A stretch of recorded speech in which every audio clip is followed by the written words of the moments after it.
Mother, man.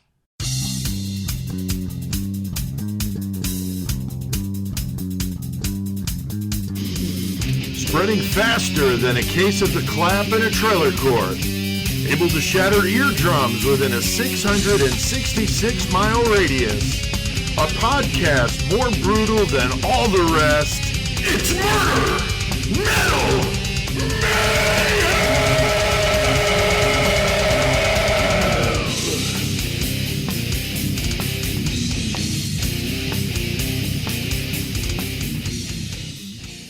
What's up, guys? Doing that thing. And what is going on, everybody?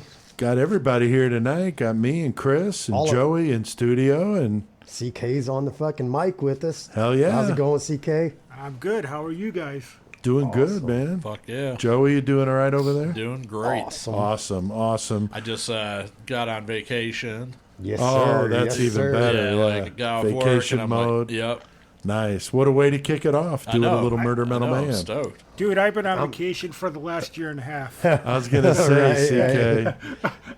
Yours is more like a sabbatical, though, I think, than a vacation. Unfortunately, yeah. Eventually I got to go back to work. But you're employed by Murder Metal Mayhem, though, so you are. You're balling now. You're busy. But I don't get paid any money in case anybody's listening. Yeah, right. That's but right. you get money for this. You get a jar of peanut butter lot, coming, though. Yeah, I got a jar of peanut butter coming. CK works a lot, though. He's been battling the cancer. That's and right. Going through a lot. That's right. Yeah, that's true. Working That's hard. right. Yeah, so it ain't like you're just relaxing like some of these folks out here. That's for sure. Now, we wanted to do a special episode this week, something we've not done, a topic we've not done before. We've done bonus episodes on single topics before, but this time we're going to do it about a person that has nothing to do with serial killers, Nothing to do with at all. crime in his own right. Right. I mean, like he's a hero. Crime is going on around him, Yeah. But it does have to do with true crime, and I think that you guys, when you're done listening to this episode, will agree that certainly a topic that falls within our realm here. Now, we know, of course, September 11th. The episode that we're doing now is with that in mind, is this coming Friday, the day after this episode goes live, and it's obviously a day that none of us are ever going to forget. And we considered doing something like this before, but for whatever reason, it just didn't quite work out. Well, we came up with other ideas or something. Yeah, we kind of just put it off a little bit, but we're going to do it. Yeah, and this is the 19th anniversary of that terrible day. I almost thought to wait and do it next year, but I thought, you know what, I really felt like doing it now, and we did think that it's a good time to do it. What was that, CK? I think it's right now. It's the perfect time to do it. Yeah, I do too. Honestly, with everything that's going on. Yeah, right, there's a sure. lot of really negative stuff going on. The pandemic, the riots, the looting, all the political crap. I mean, it's ridiculous. 2020 has been just a straight up kick in the nuts so far, so Zinga. We wanted to do something positive, and hopefully that some of you might find actually inspiring. I know a lot about this story. I have for a very long time, and I'm very anxious to share it. Anytime I have the opportunity to tell the story of the individual we're going to talk about here tonight, I do like talking about it, because it's something that most people could never even dream of being in the situation that he was in, It's calm and everything. Multiple situations. Yeah, multiple sure. situations. So tonight we're going to do the entire podcast on a single person, but he's such an important part of our country's history that he certainly deserves it. And while he is not, as Chris correctly pointed out, the one doing any crimes or anything like that, he was amidst the sheer chaos of September 11th. And rose to the occasion in a big way. But even going back before that, I mean, Rick Rescorla is the person we're talking about. He was a decorated Vietnam vet, and for that alone, he would be called a hero to anybody that served with him. But he even stepped up bigger on September 11, 2001, as the head of security at Morgan Stanley in the South Tower of the World Trade Center. His bravery saved 2,700 people that day. And that's some badass shit, especially everything. Yeah. How he is. organized it and everything was perfect. Yeah, Fucking- I mean, the way he pulled this off is just incredible. And we're just going to do our very best to tell the story of a man and his heroic acts. And as I said, with September 11th, we did do a podcast. It's been a while ago on Osama bin Laden. And obviously, September 11th was part of that conversation. But this time, a much different conversation from somebody that actually was in the towers while this was going down. Now, I have a very personal tie-in with this story, and a few of them actually. I'll explain it as the story unfolds. And this is a little bit of a different topic for us to do, but when almost 3,000 Americans lose their lives on a single day like this, it is certainly something that Murder Metal Mayhem can do. So yeah. I don't know. You guys agree with me? I know. Oh, definitely. I kind of threw this 100%. one at you, so that's cool. I'm glad you guys are on board. Thanks I to don't want to do it no more. yeah, I'm walking out of here. Shit. Thanks to our sponsor, spellboundeffectsandart.com. Those guys are so amazing. They have a great Badass online catalog. Yeah. Chris, I know we've been talking about Spike and the lamp and the fucking forearm. and the forearm. Just amazing stuff. If you dig Super sick, realistic. dark, disturbing artwork, and The lamp's been collecting the spider web. I've noticed that. It looks Yeah, pretty badass I like noticed that, too. it. Yeah, I'm just leaving them alone. Yeah. So spellboundeffectsandart.com to check that out. And of course, thanks to all of you guys listening. We really appreciate the support. The numbers keep rolling in, and you guys just rule, and we really do appreciate that very much. So, all right, well, Chris, we got a lot on our plate tonight. So, what do we need to do, brother? Let's get our hardcore American hero on. Hell yeah!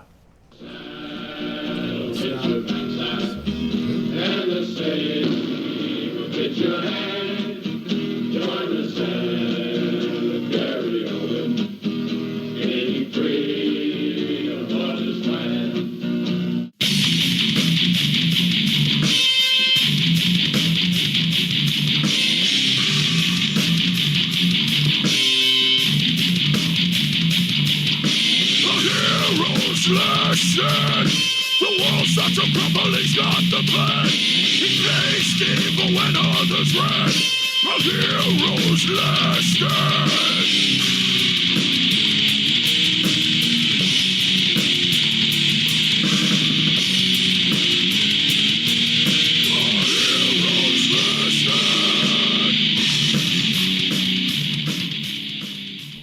All right, a little Low 12, a little song that we wrote called A Hero's Last Stand, which is, of course, about Rick Rescorla. The song was played by my former band, Low 12, for anybody not familiar with what I did before this. That was on our Splatter Pattern album. We'll talk a bit about the stuff at the beginning that you heard as the story unfolds. So you heard some guys singing in the background, and then the song started. We'll explain that. It's actually a recording from 1965 in Vietnam. Very, very interesting. So soldiers of the 7th US Cavalry singing in a small bar as mortar shells are going off in the distance. Pretty cool stuff. Now, Chris, Joey, CK, I figured you guys were not as familiar with Rick Rescorla as I was at the beginning, but I'm just blown away at how more people don't know about this story. Chris, what do you think about it? I mean, that's a lot of people to say for sure. very few people know who he is. I didn't really know much about him until that song. You guys had that song on the Splatter Pattern CD, right? Exactly. That's what first thing that I ever heard about the dude was after that song. You were explaining the song. That's cool. So then I looked into it after that, and then when we started doing the episode, obviously I put more depth into it. But Yeah, you explaining the song is the first time I ever heard of the dude. that's cool. That's what cool. makes me excited Joey. about this episode too, because it's one of the ones, like I had said. Yeah, I was sometimes telling CK that I like yesterday. coming in here and just hearing, every now and then one of us has a little more information about a topic than the other. And Right. it's cool because we can hear that and then, add our 2 cents, whatever. So this time it's me coming in here and you tell it in its entirety how you want to tell it, and I'm going to learn off that as well as Right. what I've learned too. Sure. So Very cool. Yeah, I mean, it's really good, and I hope our listeners Yeah, also appreciate learn that. CK, what do you think about it? I like Joey and Chris. I never heard of this guy until the Low 12 CD came out, and and you had the song about him, and I went back and I researched a little, and it's kind of it's pathetic that nobody knows Yeah. Who this person is, and Right. it's kind of it's sad. It's really sad. It's a sad story. It is, because we know That, about the you know- Kardashians, but we don't know about Rick Rescorla. You know what I mean? Right, Just right, pathetic, right. you know? That's how messed up our culture is at Yeah. times. Now, some of you may have seen the movie We Were Soldiers, the one with Mel Gibson. That movie was based on a book by Joe Galloway and Hal Moore that was called We Were Soldiers Once and Young. So that's the name of the book. When I was in the Army from 91 to 94, I was actually in the 7th Cavalry as a cavalry scout, and I was stationed at Fort Hood in Texas. Now, a scout in the Army is kind of like what the Marines do with recon. They do the reconnaissance for the rest of the troops to find out where the enemy is, plot it on a map so they can be exterminated, to put it bluntly. So we were all made to read the book, We Were Soldiers Once and Young, to understand the history of our unit, because the 7th Cav has a very storied history going all the way back to General Custer in the Battle of Little Bighorn. Right. When we used to march in parades, our battle, they call it the guidon with your flag, has the streamers of all the battle campaigns you were in, and ours had Little Bighorn on it. And that's pretty impressive when you see that much of a history. So it was very cool to read the book. The book is a harrowing account of the first 2 major battles in Vietnam in 1965, and it was the first time that the Army used what they call the air cav to do, to act in a Actually war. bring the soldiers in. To Yeah, the battle, it wasn't just a battlefield. theory; it was actually put into place. Right. And the movie gets into the first battle. Rick arrived at the tail end of the first battle to help reinforce the troops and beat back the North Vietnamese. His battalion gets into an even bloodier battle the following day, which is the second part of the book. His heroism was legendary in the cavalry, and anybody that was in the 7th Cav knew all about Rick Rescorla. His name was talked about frequently. Now, we were lucky enough to meet the author, Joe Galloway and Hal Moore, the colonel who led the 7th Cav that day. So Joe Galloway, if you've watched the movie, he's played by Barry Pepper, I think that's his name. And he's like a writer, a journalist, and he wants to go with them, and they take him with them. That was Joe Galloway. And then, of course, Hal Moore, the colonel, who later became a general, was the highest ranking guy there. And so they came to Fort Hood every year during the first Cavalry reunion, and they would come and speak about the book. And it was very interesting. The book was out by then, but not the movie. Now, little did I know that, almost 20 years later, I'd be writing a song about this guy who was part of that conversation. It was funny, though, when Hal Moore talked about it, he said they were going to have a movie coming out about the book. And we were joking around about it and said, who's going to play you in the movie? And he's like, well, Mel Gibson, of course.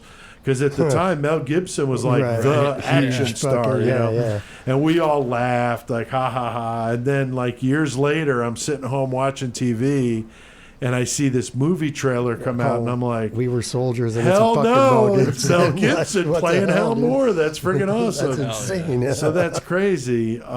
So it's just amazing. But now, Joey, as a songwriter, it is always a unique experience when you can use stuff from real life and kind of use it in a song, and I'm sure you can relate. Yeah. Especially what I do with Goremongering, that's basically what I do is I do recollections of things that I see around me. Right. Things that are happening. Party. Yeah.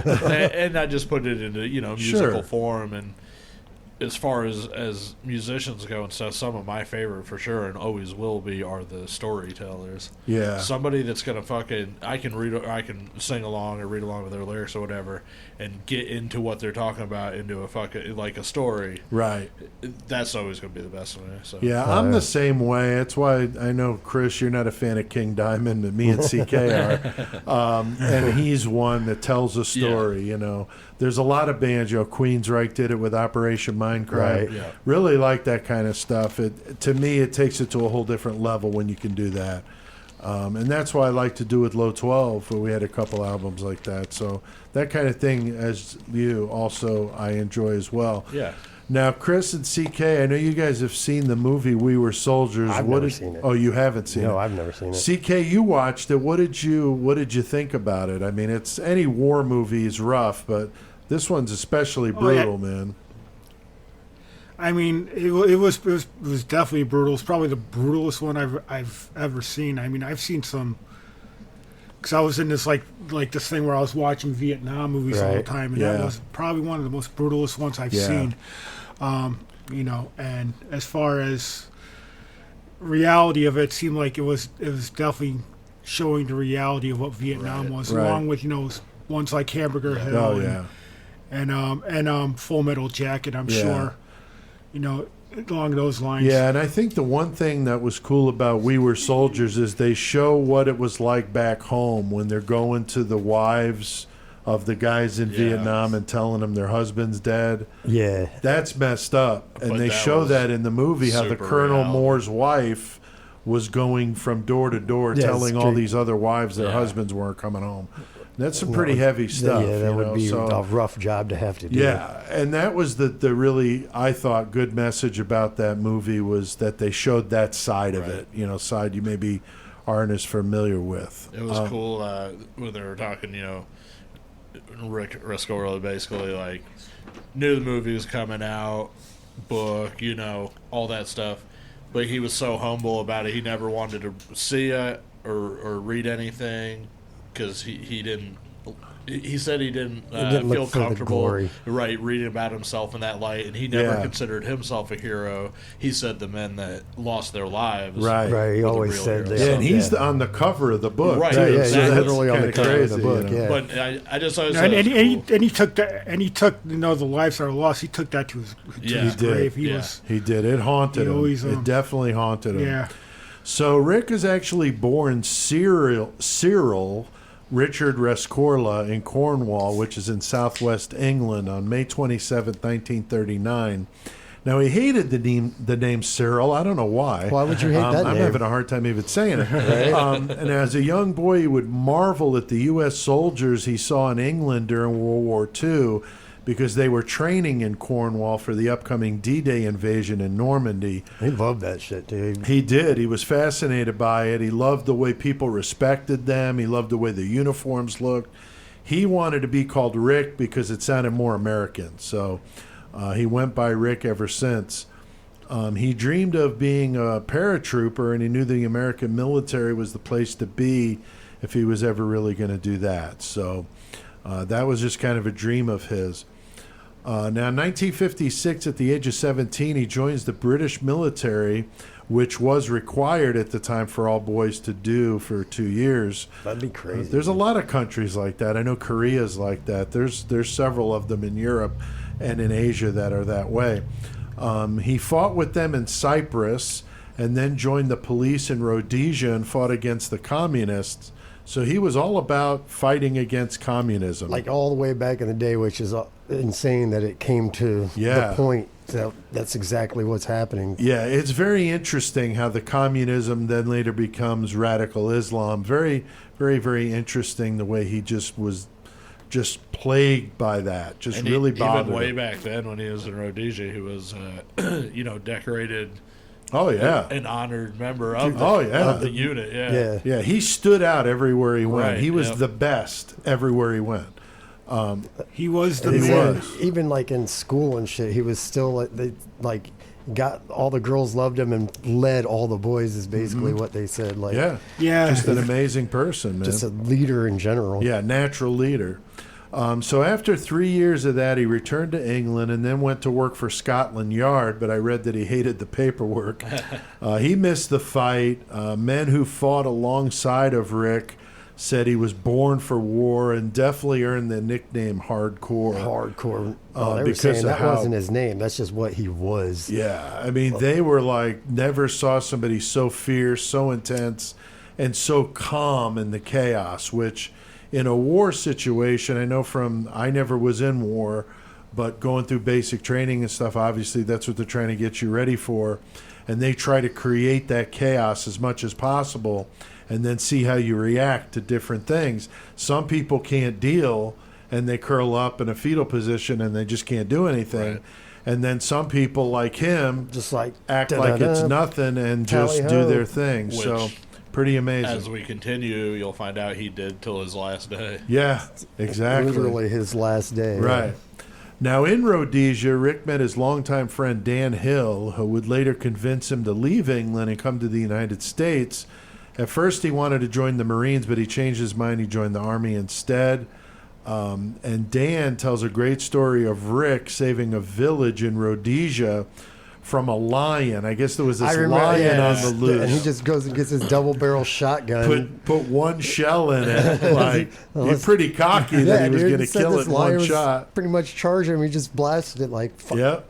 Bam. Yeah, no, that's crazy. And the villagers were just enamored by Rick and told him that it was good luck to save the teeth. Yeah. So he takes the teeth and made a necklace of the teeth and the shotgun shell. Casing, Holy shit. And then wore that around his neck all the time. I'm just putting this together.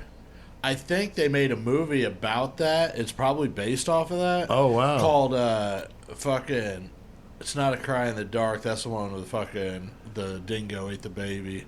I think I know what you're talking about, but I can't think of Ghost the in the Darkness Ghost with in Val the Kilmer. Darkness. Oh, and wow. I think that the dude that's that comes funny. in to take him out, that's the whole shit that happens. Oh, and wow. he ends up Interesting. My God. Now I'm going to have to go fucking Yeah, watch now that. you have to go watch that, see if it is based on that. Maybe that's a thing, loosely though, too. based off the story of Rescorla. It could be. That's fucking cool. In 1963, he started basic training at Fort Dix, New Jersey, and he would later become an officer and attended Officer Candidate School, which is known as OCS, and then did airborne training at Fort Benning, Georgia, and he would promptly be shipped out to Vietnam as a second lieutenant in the 2nd Battalion of the 7th Cavalry. So that's kind of how he got to where he was. And he wasn't even an American citizen. No, he wasn't. No. Not yet. No, he came from England and just said, I want to join the war. I want to I go. want to be in the war. And they're like, hey, we're taking recruits. Come on with exactly. And I think Don't they care. gave him his citizenship in exchange.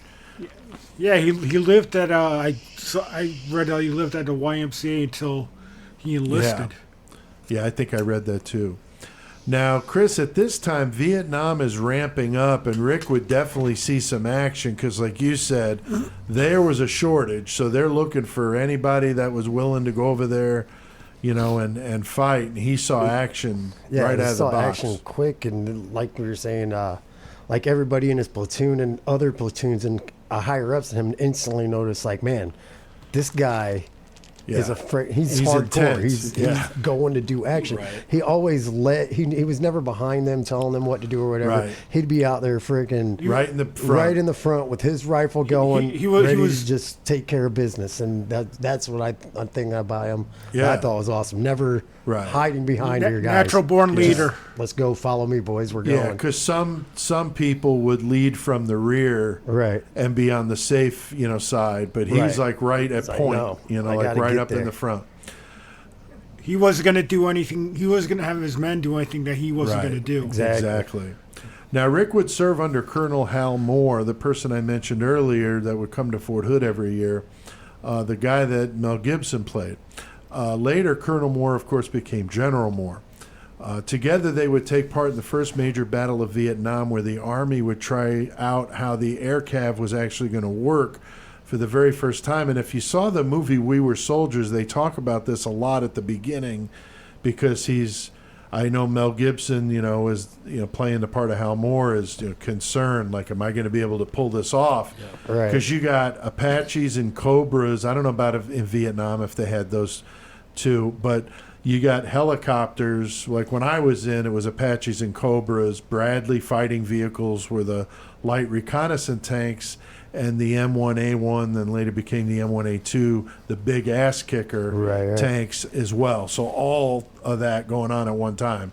Definitely bringing it. It's going to make your mind work like, okay, is everything in order? Like, what the hell, he was dude? just concerned. Now, Joey, back in the day, General Custer days, this is all on horseback. Right. So this is, really stepping it up to bringing in helicopters and tanks, and definitely bringing some whoop ass. Yeah. A lot of firepower there with all that going on.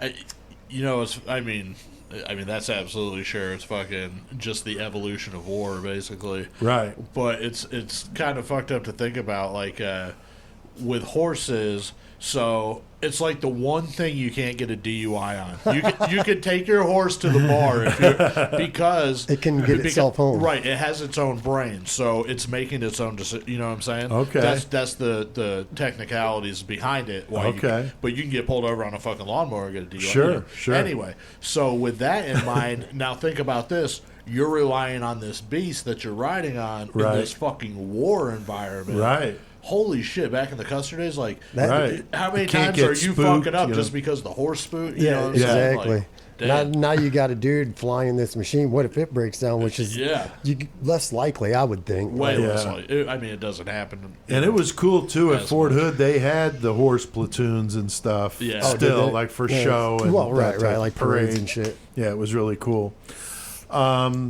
So the battle would take place in the central highlands of Vietnam near the River Drang in November of 1965. Now, river in Vietnamese is I-A, but pronounced just I.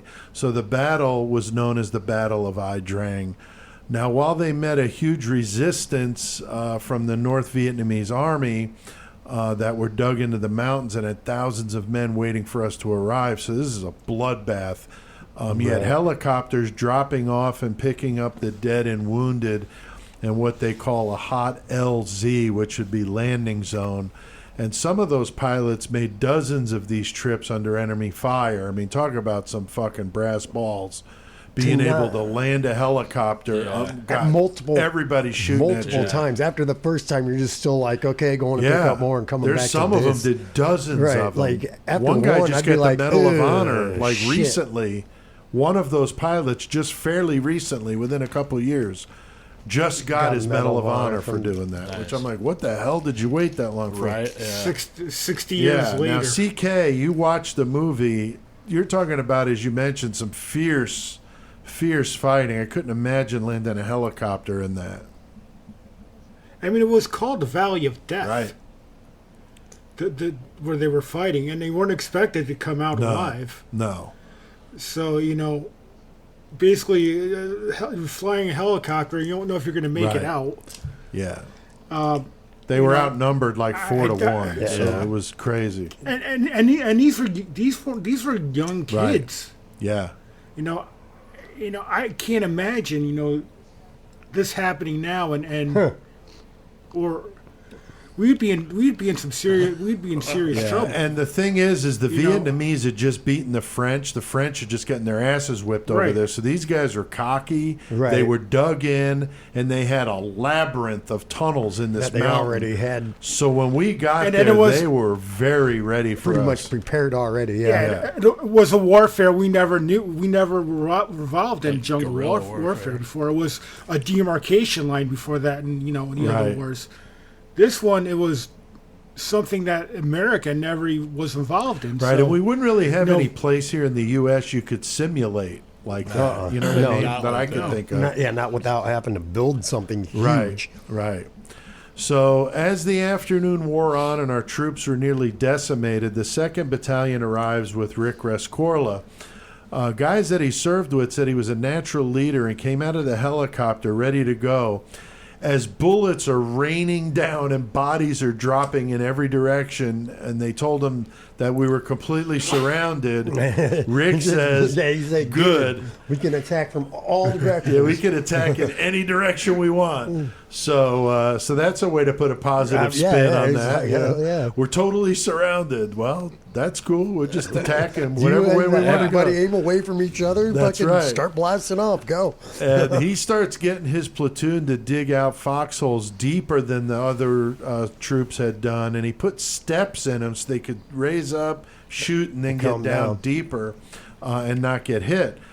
He also had him cut down the tall elephant grass because, as we've been talking about, CK brought up, jungle warfare. We're fighting in elements that we're not going to see here in the United States.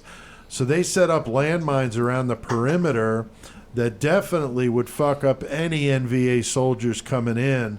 And the fact that he's out there while all this chaos is going on, singing, Yeah, he's like just starts drinking singing, songs and all this stuff to just shooting chill them out, motherfuckers. just to keep their spirits up. You know, he had this booming voice, this savage fighting, and you just hear this guy singing. I mean, I would be like, what the hell is going on? I mean, that would definitely, to me, be very unsettling. Joey, Yeah. what do you think? I mean, Yeah, I mean, it would probably take you by surprise, but I'm sure fucking you could feed off that energy with him though. Exactly. Oh, yeah. And that's what happened. Oh yeah, he was fucking getting everybody on that.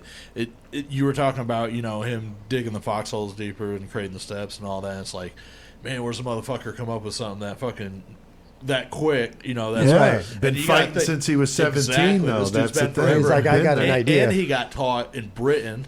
Right. And then he came over to the U.S. It's like, man, Right. you're getting fucking 2 schools of fucking Right. knowledge Military right there. knowledge, Military yeah. knowledge. Oh yeah, and in Africa as well. Yeah.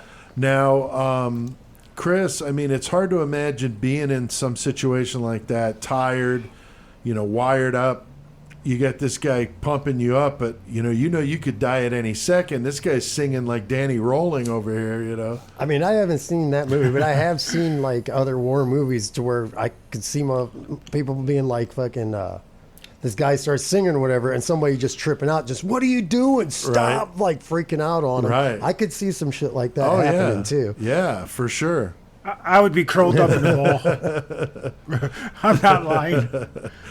Now, Rick's battalion saves the day. They help beat back the enemy, but the following day, as I mentioned, would be even in a worse fight. The movie doesn't even get into that, but the book does, so I highly recommend reading it if this story interests you.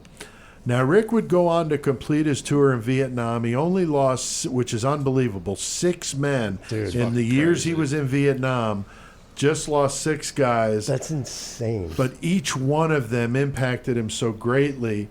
As we've pointed out, he was bothered by it his whole life. He kept a journal with his thoughts about it. And his wife, Susan, said that he had bad nightmares about Vietnam and the men that he lost in those days leading up to September 11th, which is crazy.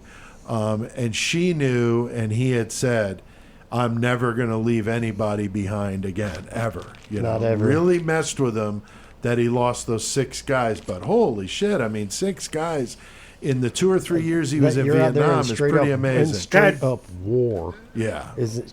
That's like less than like probably a tenth of a Yeah, percent it's of men unbelievable. Not this. It's It ridiculous. is. Back It then is, because we lost so especially many men. in the battles he fought in. Right.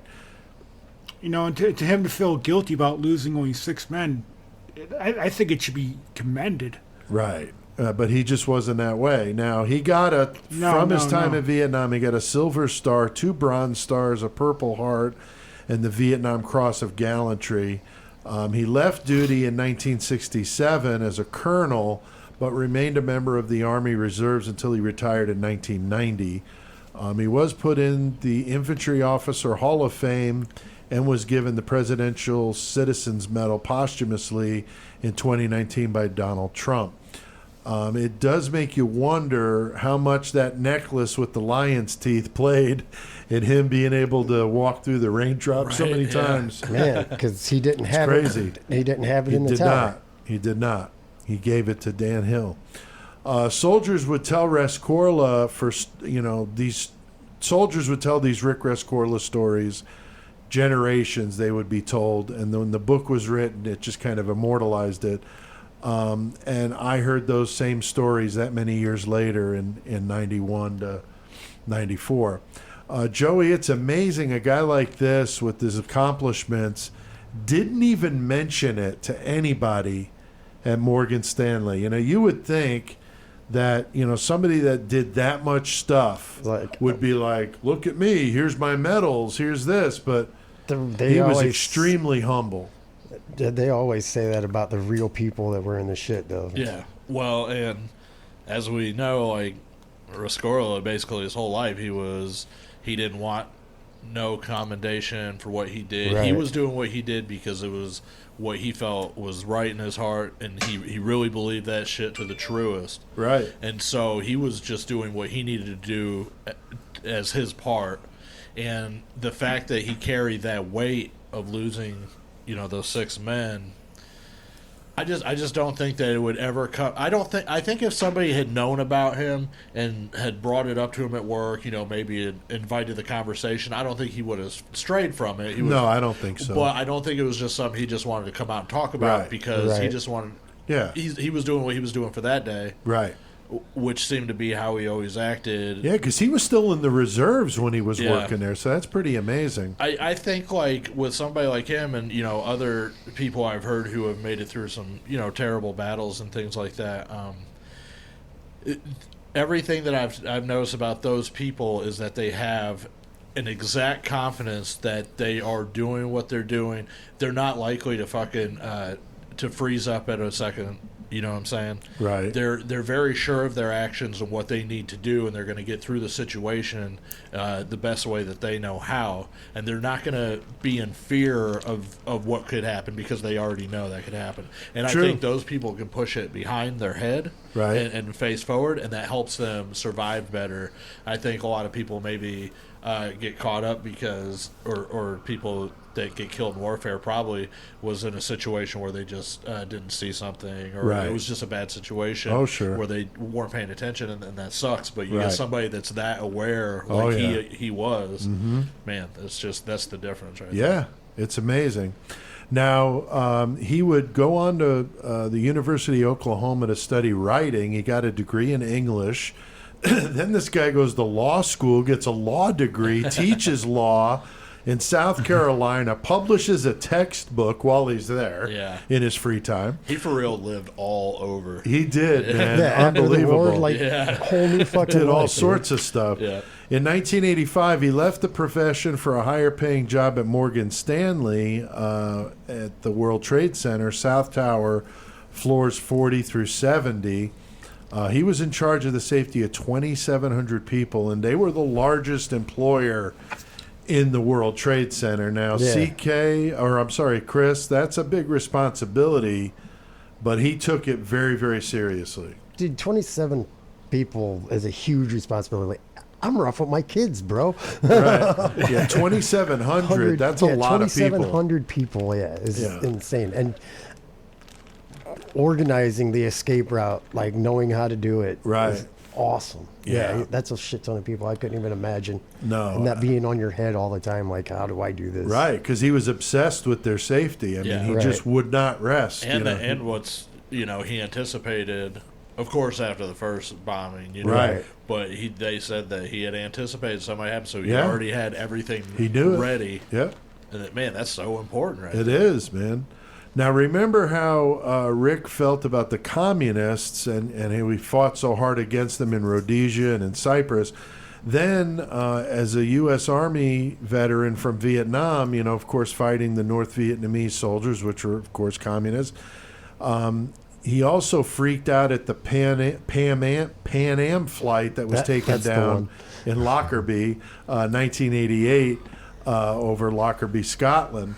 Which was also a terrorism thing. And that became kind of, in his mind, kind of replacing communism as the new threat in the world. So communism was a thing, and as terrorism with that Pan Am flight and all this stuff's going on in the world, now he's seeing, hey, the real threat here now isn't so much communism, but now it's this radical Islam, these terrorists, And he warned his employer at the World Trade Center, hey, we are a target for these people.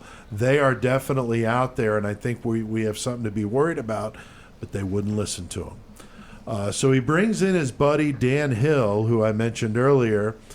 Dan, and he looked at the security threats and felt that the parking garage, which at the time you could actually park underneath the World Trade Center, they thought that was a huge issue. You could have a van full of explosives parked next to one of those supports and potentially take the damn building out. And guess what? And somebody tried. Right. And so Rick wrote this up to the Port Authority, who owns the World Trade Center, or owned the World Trade Center, and they felt it would cost too much money to implicate. Bad decision. Very bad decision. So CK, of course, Rick and Dan Hill would be proven right with the 1993 bombing with the van packed full of explosives. Gee, now I wasn't living in the area at Shocker. the time. You were working 30 minutes away. That must have been crazy, dude. Well, at that time I was working. I was in I was in Okay. I'm Danbury. thinking of 9/11. Gotcha. During 9/11, yeah. But we're only 50 miles away from the Right. city, so it's not No. that far, and it's kind of scares the crap Well, out it of you. would, yeah, because you're close. Because who knows? Was it just a Right. one-time thing? Were they going to plan on doing multiple ones around the Sure, tri-state area? of Who course. Right. didn't I know. mean, even here, we were worried Chicago Yeah, was even the- potential, yeah. Right. hit. We're only 2.5 hours Suicide, away. yeah, it'd be fucking. So, They were yeah, I even get worried you. about like State Farm on a closer level. Yeah, Right, that's you know. true, dude. That's true. I mean, it Biggest was fucking- everybody, but for you living there, I was already out here by then, so I wasn't there. It definitely brought it close. It was close to home, and Yeah. it's it's a tough thing to talk about. Yeah, at times. I completely understand that. Now, during the 1993 bombing, it was discovered that the lights in the stairwell were very vulnerable because they were on the same circuit as the rest of the building. Plus, they filled with smoke, making it a nightmare to get out of there. Very congested, Yeah, they said smoky, it like took 2 can't hours see to anything. get out of there, pretty much. Yeah, very, very slow. Rick was the last person out of the building that day in 93, and he vowed that the terrorists would come back to finish the job. He knew that the World Trade Center was a big target for these Islamic terrorists who felt, it was a symbol of capitalism. And needless to say, the Port Authority moved the parking from below to avoid that from ever happening again. So, unfortunately, it took a few deaths, because there were a few deaths, a lot of injuries, Right. but only a handful of deaths, still too many. And this terrible incident to then change it. Okay, you're right.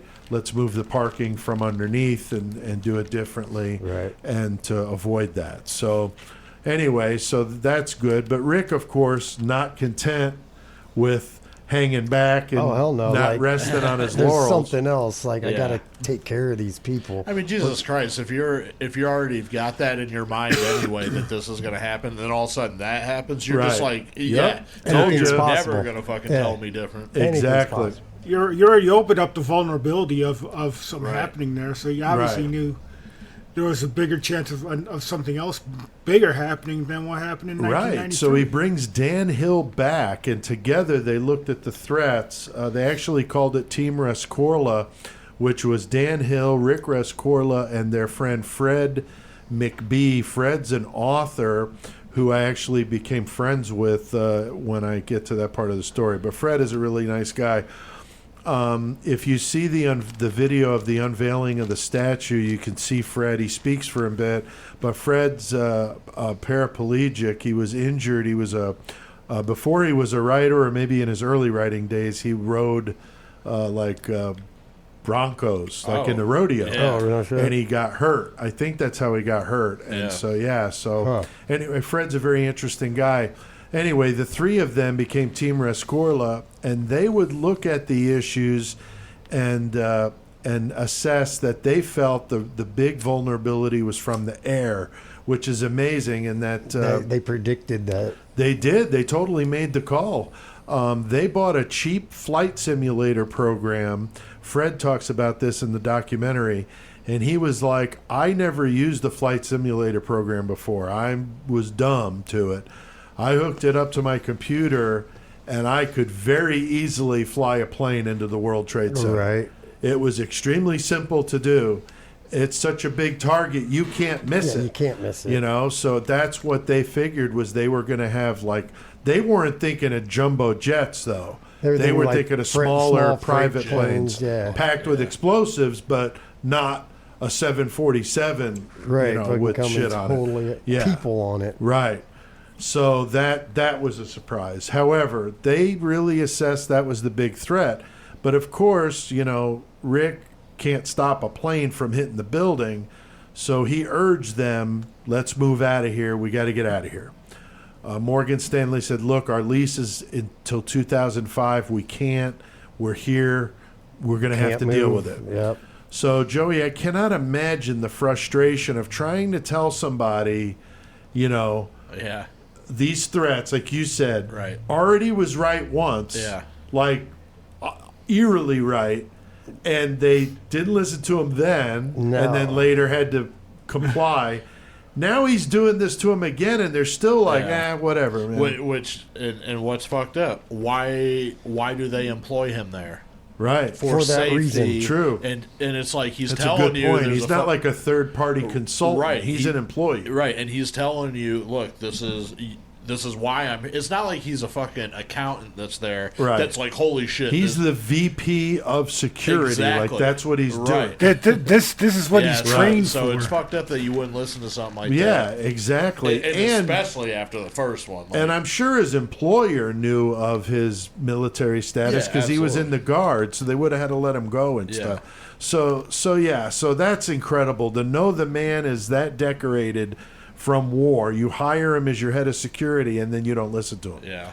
That to me is amazing. So what Rick decides to, the only thing he can now do is train them and get them geared up to get out of the building.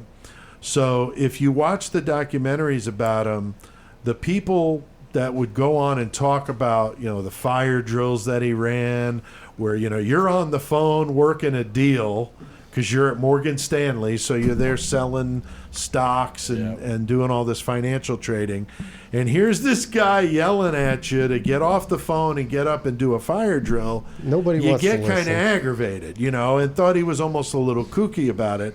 But of course, they realized on September 11th how much thankful they were that he was yeah. that way. You know what I mean? He put fire marshals on every floor.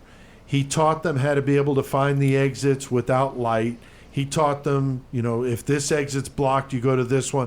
He basically Mapped showed out them everything, every exactly what exit. you would do in every spot, and whatever comes up. Right. It would be like muscle memory almost, and you would just do it.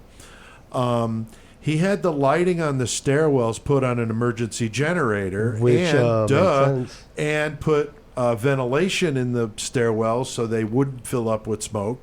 So he's learning from the mistakes. Unfortunately, not everybody would listen, or nobody would listen, I should say. He drilled them until they just couldn't stand it anymore. So they'd like be on their cell phone and shit too, and he'd just seriously walk up to them while they're doing this drill And take shut their it. phone and Yeah, let's go. turn their phone off. Yeah, Be like, no matter no. who they were. Yeah, Come on, this is happening. Executives and everybody. Many thought he was crazy and almost obsessed about it because he talked about this so much. And, he knew that they were going to come back. They didn't finish the job in 93. He always told the employees to leave the building if you ever feel unsafe.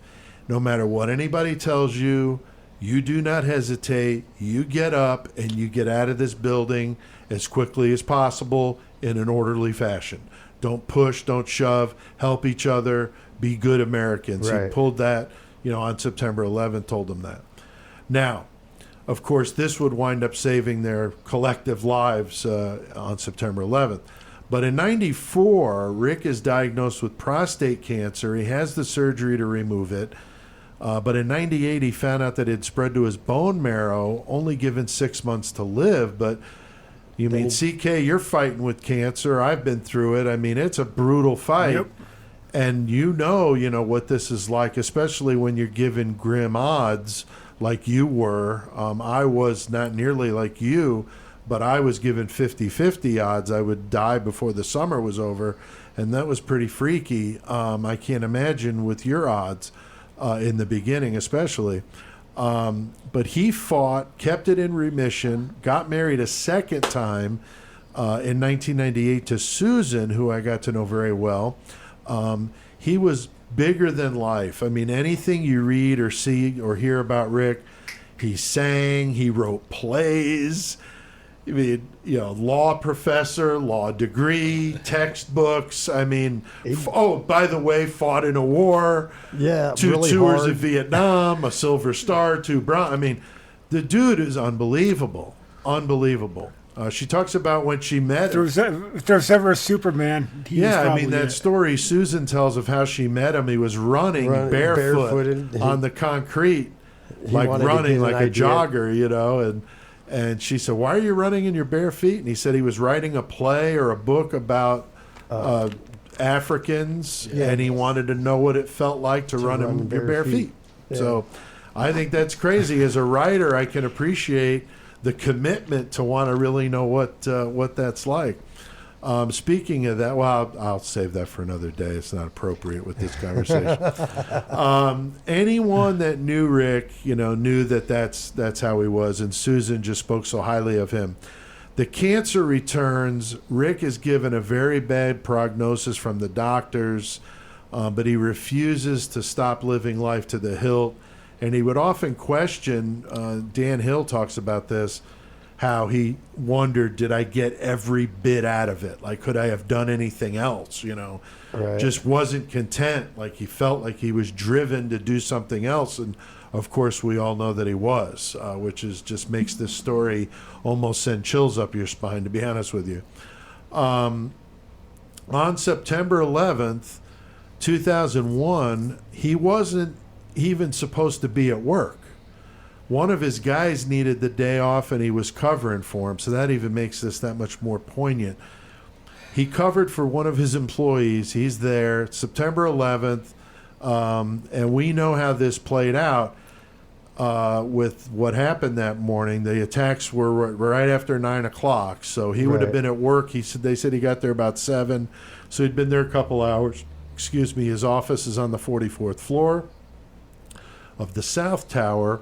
He looks out his window and he sees the North Tower with flames shooting out of it, paper flying everywhere, and It's he's not a like, good scene. "Oh boy, here we go." No. Okay, so Joey, he's got the Rescorla mode going on of hardcore.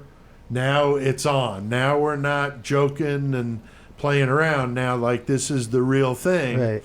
And his friend Bill, was that his name, had the training class at 207. Yeah, the So- other employee had the 276 Yeah. employees. He was doing a training session. It was only their second day in Yeah. the city when this Dude. happens. And he talks about it on that Yeah, panel he talks of about how he got out of there and he saw or he heard Rick because of all his training. Yeah, you could hear Rick fucking singing and talks- talking yeah. through the bullhorn and stuff. It's just crazy. So, yeah, Chris mentions a really good YouTube video that we all watched that has a panel, and this Bill Skoyak is on there. And he talks about he was in a training headed a training session for Morgan Stanley, and just how he perceived what Rick did. It's just an amazing story. And then He got another employee, an executive who was actually on the 44th floor with Rick, witnessed it like hand in hand, went through it with Side him. by And side, crazy. yeah. Everything that I've read about and learned about Rick Rescorla, one thing I always thought is that he wasn't supposed to work that day. He was covering for somebody. I think as soon as he would have seen what was happening, he would have went He straight. would have been there anyway. toward- Oh, he It would've yeah. wouldn't went- matter. He'd been like, Yeah. I got to go. He would have been Oh, there yeah. in minutes. Oh, that's guaranteed. Yeah. I don't know how quick he could have I got there still from feel Jersey, like he but would have the same situation they ended up in would have happened regardless. Yeah. That he just might not have been there as quickly, Right. but he would have been getting those people out. And oh back, yeah, yeah. I couldn't imagine him sitting there at home watching it on TV. And like you said, it felt like he was destined for something. Right. That he was there for a reason. There, he knew it. Yeah. So he knew immediately what's going on. Now, as we remember from watching all the coverage, they're telling the employees in the South Tower, relax. It's okay. It's cool. We're safe. It was the North Tower. Just remain calm. Because they didn't know it was keep they working. didn't know there was another plane coming. Right. It Of was course. accident as far as they knew. Yeah. So be calm.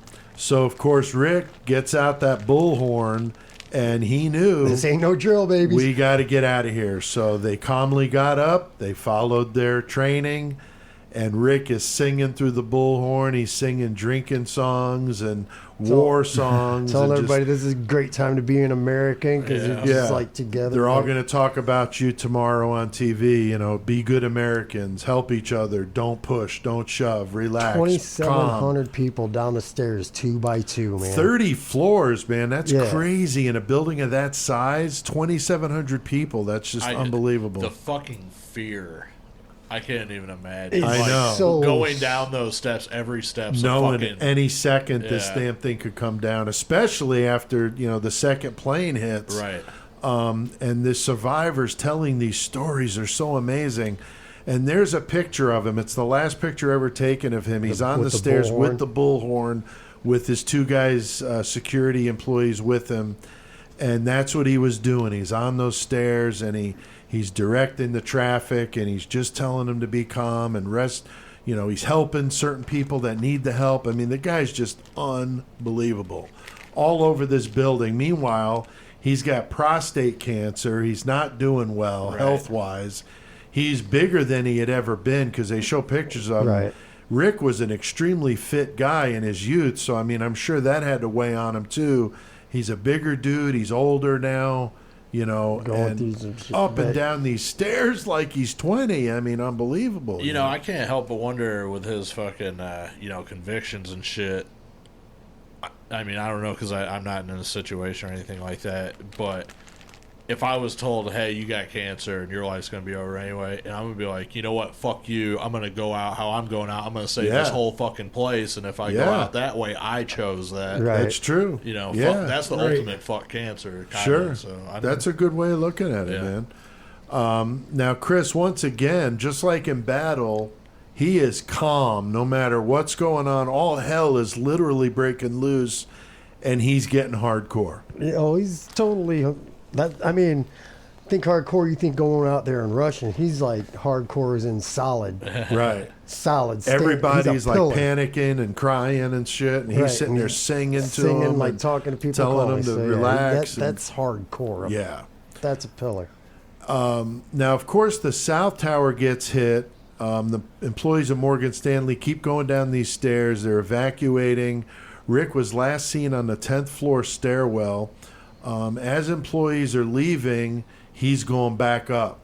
And one of the employees says, you know, Rick, you know, you need to get out of here.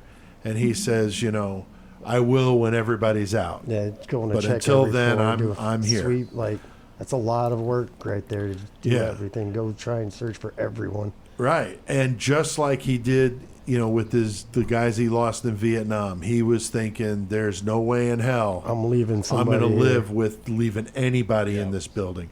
I mean, let's put it, if all the 2,700 got out, I guarantee you Rescorla's going in there for the other people that had nothing to do with him. I mean, he was literally not going to leave that site unless he was the last human being to walk out of that building. Yeah. Then he would have left. Yeah, he would have held. I mean, and he would have went to end. other businesses like, hey. I mean, that's just how he was. I'm going to be security with you guys right now. We're going to get these people out. Yeah. Right. Not to mention the added perspective. I think Joey is a good point. The added perspective of, I'm going to die. I mean, like, I've got terminal cancer. I know the prognosis isn't good. And you know what? Somebody's got to be here to do this. Yeah. Why not me? You know, which is still, I'm not taking anything away from the heroics of it. No. I'm just saying it can't help but wonder, was that part of the decision I'm not going anywhere anyway, There's let so alone many people that fact that I'm terminal and I'm not going to live for another 20 years. And like we said, he never did a thing, it seemed, for heroism. No, he just did it because it was the right thing to do. I mean, that's just how he was, which is just incredible to imagine. You know, there's 2,700 people, and I'm thinking Hayworth is just about 2,000. Yeah. So that's like Hayworth and then some evacuating everybody from this town. I mean, imagine that. Imagine having to do that. They're all walking down the street and you're accounting for who's where and where the. I mean, that's nuts. I mean, that's crazy. So, unbelievable calmness under pressure. Just amazing. Now, not to mention, like, the reality of that situation. If you're in a fucking building that just got fucking bombed with an airplane, right? If you fucking turn tail and haul your own ass out of there and just get out, And not worry Right. about no anybody one's gonna else. look down on you for that, really, Right. Because they're just fucking trying to get everybody out anyway, Right. The fact that he was doing all that and helping those people fucking maintain their way out is Right. That's huge. Yeah, it's unbelievable. Yeah. It really is. Now, Rick's wife, Susan, is watching this unfold like the rest of us, so I can't imagine that. For any of these people who had family in there. No. Dan Hill was watching it. Fred McBee was watching it. Rick calls Dan during the evacuation, talks with him a little bit about what's going on. He also called Susan, a very poignant part of the story where he talks about telling her that she made his life and how much he loved her. I mean, Right. that's just tough stuff to hear. Yeah. You know, on the documentary, she's crying. I mean, you can't help but feel sorry for her in the situation. Some of the other documentaries I've watched, she talks about how, you know, she would put his clothes in the bed next to her so it would still smell like him. I mean, I'm sure. just unbelievable. I mean, just heart-wrenching. And her story is one of thousands. All those people that died, they all had obviously mothers and sisters and brothers and husbands. And I mean, That's what I'm it's saying. That'd be crazy bad how for many people anybody were that was affected. Watching it on TV Yeah. too, like, oh my God. Yeah, did Tommy get out of there? You know, Yeah. type of thing. And she knew that he wasn't going to leave anyone in there, so she already knew that he was not going to Probably make not it going to out. make it home, yeah. As the South Tower fell, of course, she knew, so did Dan, that he was gone. He also, Dan Hill talks about that Rick hated the idea of getting old and having to, you know, have somebody take care of you. You can't even go to the bathroom. And he wanted to go out in a blaze of glory. Well, for Christ's sake, I don't know what more of a blaze of glory he could have gone out on than September 11th, and the tower's falling literally with you. You're going down with the damn tower. That's crazy. That's pretty huge. Yeah. Unbelievable. I marvel at it. I honestly do. The only thing that was ever recovered from Rick, no body ever found, was his VA ID card. fucking Susan said, weird. perfectly intact, nothing marred, That scratched. is so insane, How dude. crazy. That's It so is. ironic. It's weird. It's like, did he take it out, or you know what I'm saying? I seem to remember now. I don't know if I'm imagining this or if I read or heard this, but I seem to think that, I don't know if Susan told me this or I read it, where they think he had the card out on the desk. He was making an appointment. And he had it out. Yeah. So I don't think it may have not been on his person, but I cannot say for certain. That's what I'm saying. For it to come out, It is intact, odd. clean That's the like only- that. It is must have really been odd. Somehow, You would think, I would like to think of it that somehow it yeah, just came out. that it and made it add added to the mystique of Rick Yeah. Rescorla. Yeah, for Right. sure. Now, I heard a couple of different variations of this. I heard there were 12 Morgan Stanley employees that did make it out. I also heard 5 or 6. Depending on what you watched, it was a little different. But in either instance, 2,700 people, you only lost that many. That is insane.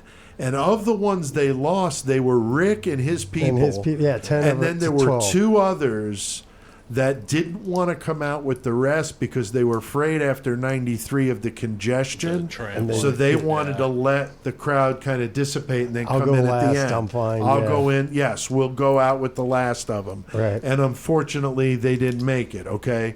But in either instance, holy shit, it's 2,700 people. If it was 12, that's still amazing. Right. That's still amazing, okay?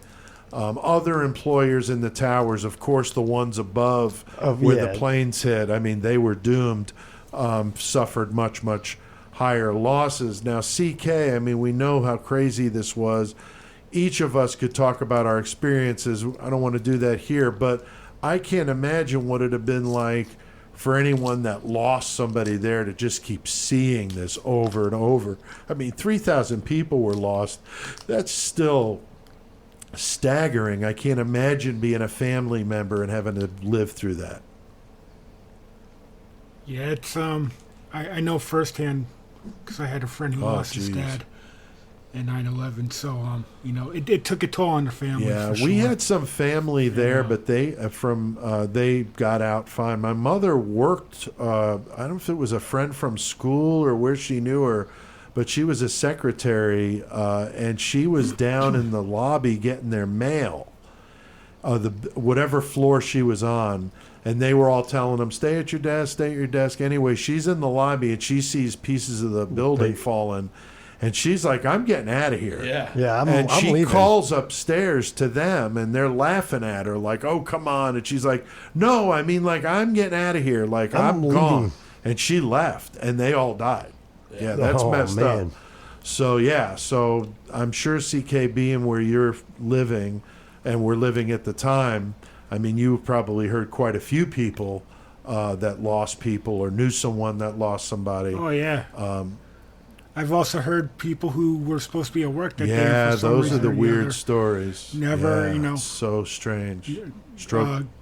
Cousin of one of my friends was supposed to go to work that day and called out Wow. sick. There was one of the employees talked about he had to bring his daughter to school and then go to work, and he got hung up with the school and didn't make it in time and obviously lived. I It's love you, like the daughter. guilt, just crazy though to be in that situation. Now, I feel this story deserves to be heard. I'm really glad we decided to do this. I can't believe they haven't made a movie about him. We heard more about Flight 93 than we've ever heard of Rick Rescorla. And don't get me wrong, that story is amazing. Also very heroic. Yeah, what everybody did on the plane to take Yeah, control. that's Yeah. awesome, okay? I'm not taking anything away from that. Oh, hell no. All I'm saying is this story also should have been told. I do know there is a play about Rick. I'm not sure what it's called offhand. There are books. The best one, in my opinion, is Heart of a Soldier by James B. Stewart. It's really good. There's also a YouTube video of James speaking somewhere about Rick, and it's really good because he talks about what it was like to meet Susan and to get all the info and the things she showed him about Rick and stuff. Very, very moving. He actually got the title of the book from a notebook Rick kept that he got from Susan, and the notebook was entitled Heart of a Soldier, so that's what he called the book. Right. That was the one that I've been mentioning a few different times. Now, Susan also wrote a book about Rick called Touched by a Hero, and my lyrics for the song we played earlier, Hero's Last Stand, are in the book. I was very honored that she did that. If you go to the rickrescorla.com memorial page, there's one of the pages on there is songs. You click on songs, and A Hero's Last Stand is there with the other one. So Nice. There are other songs about him. Oh, I'm sure. No other metal, though. I was going to say, I was Just just getting low ready 12. I was just getting ready to say, I'm sure they're not like the same No, kind of not music. at all, but it's still awesome for sure. So, yeah, I was very honored. Now, I worked with Susan and Rick's friend Fred McBee. What happened was I watched on the 9/11, I was teaching a class out of town, and I was in a hotel and had nothing to do. This is before Netflix and stuff, so I'm kind of watching whatever's on cable, TV. yeah. And I stumbled on this History Channel special called The Man Who Predicted 9/11, and I was fascinated. I was like, oh my God, I've never heard of this before. And this would have only been 2, 3, 4 years afterward, so it wasn't like that long after, but it wasn't, fresh. It was a few years removed. Right. Still amazing. So I was like, that's a crazy story. And I I was remember like, seeing that document. Like, they show I it remember every that year. now, yeah. They show it every year. If anybody's Okay. listening, I can't find it anywhere on streaming. However, I bet if you DVR it, you'll find it somewhere because they'll show it this week, I'm sure. But anyway, I watched it. I was very moved by the story, and then I like to do things when I was in low 12 about topics that I was very passionate about. And so I really dug in and I found the book and I read that. And then I realized the connection with how I remembered that name was from back when I was in the Army. And I was and reading like, that oh my book. God. And then that opens up that whole Right, that side just of the makes you story. get all into it It's more. crazy, for sure. And so I worked with Fred and Fred McBee and Susan Rescorla. And so they also gave me these cassette tape of some recordings that were made of Joe or from Rick when he was in Vietnam, and they're referenced in the Joe Galloway and Hal Moore follow-up to We Were Soldiers Once and Young. They wrote We Are Soldiers Still, and they go back to the Ai Drang site. They meet with the North Vietnamese general that they fought against, and it's very cool. And that book is about that. Now, in the book, they reference these rare tapes that were made at a bar in Vietnam only a few months after the Ai Drang battle, but that they didn't know where they were. Well, Fred McBee had those tapes, so they sent them to me because they were having an issue with a tape hiss on the cassette because it was so old. So I told them I had some software I could maybe try to help. So they sent me the cassette tape. I took the hiss out mostly, and then put the songs on a CD for them as tracks, individual tracks. There's like 6 or 7 songs that they sing. But what's interesting is it's just like, imagine MASH at Rosie's. That's what every time I hear one of the songs, that's how I think about it. Yeah, a bunch of guys after their shift or whatever, and they're in there drinking their sorrows away, and you can hear artillery shells going off and everything around them, and they're just going to town. It's just cool, and that's what this sounds like, is these guys drinking in this bar in the middle of Vietnam with all these artillery shells going off and stuff around them. Pretty crazy stuff, and I was honored to be a part of that. And so they let me use some of it, which was really cool. And we put it at the beginning of A Hero's Last Stand and at the end. And they were going to sell that CD at the Infantry Museum. I don't know if they are, but I know that's why they asked me to do that. That's why they wanted it, yeah. And to preserve it, because it had that really loud hiss.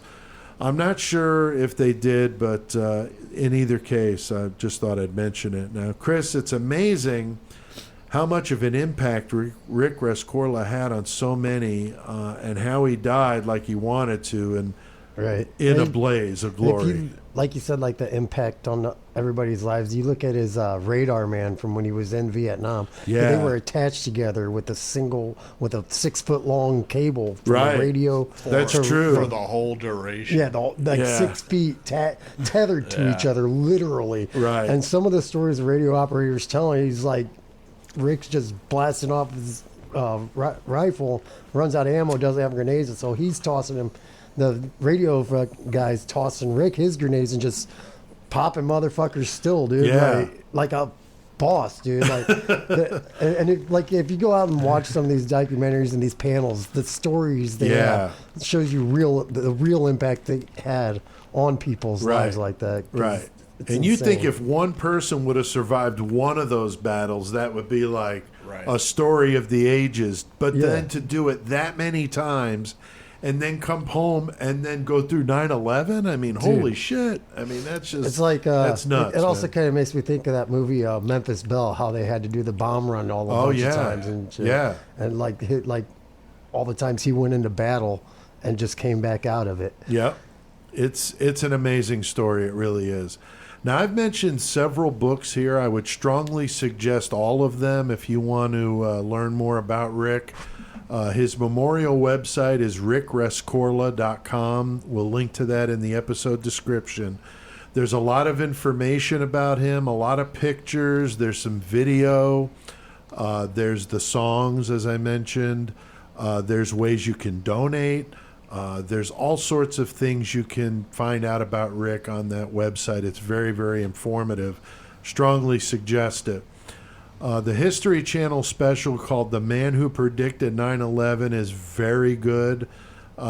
His statue is on display, as I mentioned, at the Infantry Museum at Fort Benning, Georgia, along with the bugle that he found at the Ai Drang battle, which is a very significant thing. The North Vietnamese would use bugles to tell their soldiers how send to signals attack. And shit. Sending signals. And so that was a very prized thing, and the fact he found one was a very special thing. And that was at the end. You said that was at the end of the movie. At the end of We Were Soldiers, he finds it. He finds it, yeah. Mm-hmm. And also, so that bugle, as well as a piece of the steel from the World Trade Center are part of that exhibit as well. I've never been to that museum, but I'm sure it's amazing. I did hear they have soil from every major battle the infantry was in there, and they're like on stairs, so you could like walk in their steps kind of thing. Yeah, pretty cool, like covered in glass, like something cool like that. Yeah, it's not actually walking through it. Right, it wouldn't last. But it's hard to imagine it's been 19 years since September 11th, and I've mentioned before how I found out about my cancer being in remission on that day. So it's been 19 years for that. So every September 11th usually hits me in a couple of weird ways. Some worse than others. I've been through, of course, now coming up on 19 of them. And, when I first was in remission, you have to keep going back to get tested. Yeah. And CK understands what this is like. You go back and you're always worried. Oh, yeah. How is it going to come out? So having gone through that for 5 years after it was over, it was still, it wasn't gone. And the fact that I still have neuropathy from chemo to this day, and that's why I wear a brace on my foot, because my bones are deteriorating over it. Pretty messed up. Cancer is a son of a bitch, and I know CK is dealing with it still. And what I went through with cancer pales in comparison to what you've been through, man. So I know you can relate to this. Every September 11th really hits me hard because of those two things.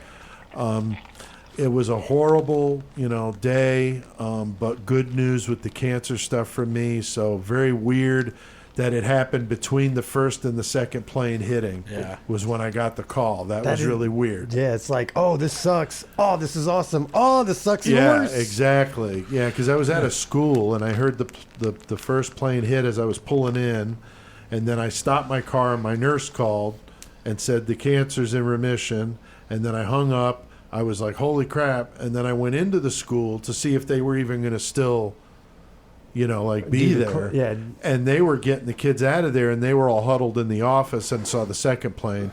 And that's when I was like, wow, like what a crazy 10 minutes, or however long it was between the first. Well, it wasn't I was listening to the news coverage of the first plane, pulled in, got the call. So I don't remember how far but space. Still, either way, it was one after planes, the other. It was nuts.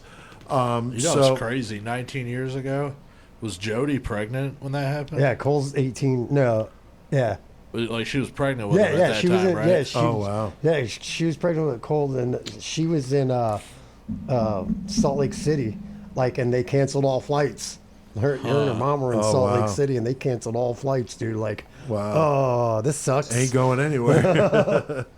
So, and CK, I mean, you were working a half hour away from there, so that had to be like bedlam. It was definitely scary because you didn't know what was going to happen. Do I go home? Right. Do I stay here? Am I going to be able to get home? You didn't know what's going to go on. So definitely scary. It was not to mention there was a third plane involved at the Pentagon. The Pentagram. But I mean, once that happened, that fucking put a whole new wave of holy shit. Where's where next? else? Yeah. Right, Chicago, St. Louis. Yeah, for sure. That became a super realization that that really could happen. Yeah, how many others are there? And it was super weird too that day, looking up and not seeing any jet streams in the sky. All flights landed. Right. Don't fly over or anything. You're get shot down. Yes. And it's amazing to think next year will be 20 years. Now, admittedly, I do have a bit of what I would call survivor's guilt about it, giving my good news amidst all the craziness of 9/11. And this story does make me think a lot about destiny, and is there something to that? Did Rick survive all of what he survived just so that he was there on that day to save those people? That might have been That's what I'm saying. Moment. That's what makes you really think, wow, that's pretty heavy stuff, Did I survive cancer so that I could be doing other stuff like writing and podcasting and doing Low 12 and all those things I did after that?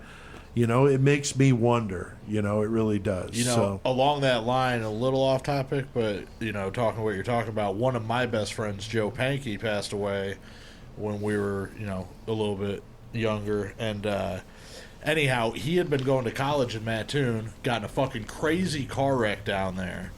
And he should have died from that. Like, his testicles were hanging out, and he had to, hold, the story that he told us was crazy.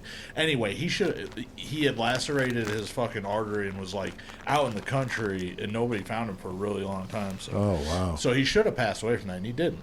He came home, back up to Fairbury, had a child, and then got in a car accident and passed away. Oh, my gosh. But... this is what's crazy. We had a friend named Brad Lehman who passed away from cancer the day that he passed, and they were best friends. The day that he passed away was the night that Joe went out and fucking got in the car wreck and died. Oh, wow. So they would have been each other's head pallbearer at each other's funeral. Right. Oh, wow. And they both passed away within the same time. But anyway, that's crazy. But the destiny that you're talking about, we always tried to say he should have died in the first place. He didn't. Came back and had child. a kid. Right. So now his child lives on. Wow. Weird That's heavy shit. stuff. Yeah, Yeah. I see what it you're makes saying. you think. It really does, So it's just crazy. And so, I don't know if you guys have anything you want to add to this conversation. I don't think so, man. It's been a pretty fucking intense, hardcore fucking ride. I think we covered everything that was awesome. The only thing I would say, I loved the whole episode, but we were talking about, if we remember what we were doing 9/11. I told my story, which is not it's not really appropriate for this one, but if you're a Mermail Mayhem listener and you might remember it, if not, I can't tell you where it was at, but go back and listen. Yeah, it's pretty funny. I do remember that. Was a funny, and I actually thought about that when I was writing the notes. I'm like, we'll leave that out. Like I said, what we were doing on September 11th. That was my experience. Exactly. That's what happened. But I think this episode though was really good. Good. I learned a lot. Even more, cool. Just from hearing it from you. Cool. I like I said, I appreciate you guys giving me the opportunity to do this episode because it does have something special to me as well. Now, I know this has definitely been different, but we hope you guys like the story of Rick Rescorla and his heroism and do find some inspiration in it. With all the negative stuff going on, sometimes it's good to think about something positive for a change. And certainly Rick's bigger-than-life attitude and hardcore tenacity is definitely something that I think about often. There's days where I'm sore, I'm tired, and it's like, man, think about Rescorla, man. Like, he wouldn't have given up, that's pretty pussy. Get up and dust yourself off and there was get that back one in quote there. in one of the before he died, they were interviewing. What was he saying? He's basically like, you got to live up to what you say. Like, I don't want to be a soft guy. I'm a tough guy. And if you're going to say you're a tough guy, you got to go out there and you got to prove that. Right. And that's what he was about. Like, I'm out there proving everything I say, I'm going to do. Right. Yeah. And I hope, that you guys like that. I've always been fascinated with the story, and the guy's just a true American hero, especially wasn't even born here, came here to fight in Vietnam because he wanted to be a part of it. So that makes me it's just nuts. I'm moving to a different country just to go to war. Right. Because I want to eradicate communism. Right. It wasn't like he's like this war-hungry freak. Right. He wanted to get rid of it. He wanted didn't to like it. Like you said, the communism. He had a goal. Like, this is not good for the world in general. And he worked in the epicenter of capitalism. Right. Right. That's true. Now, thanks for checking us out. You can go to murdermetalmayhem.com to listen to all our episodes.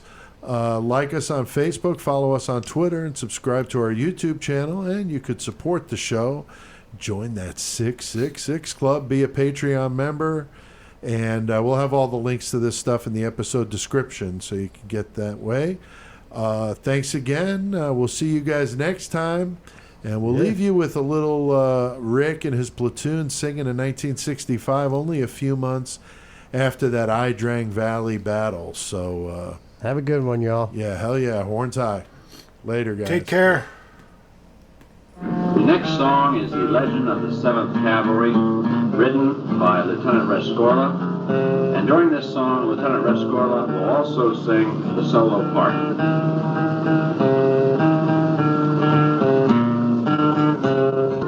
Gary Owen, Gary Owen, Gary Owen, in the valley of Montana all alone. There'll be better days to be for the 7th Cavalry when we charge again for hero Gary Owen. Once the 7th rode with Custer Sergeant Flynn. Against 2 waves they did muster Sergeant Flynn. Crazy horse and sitting bull have got their bellies full of lead and steel from men who carry on.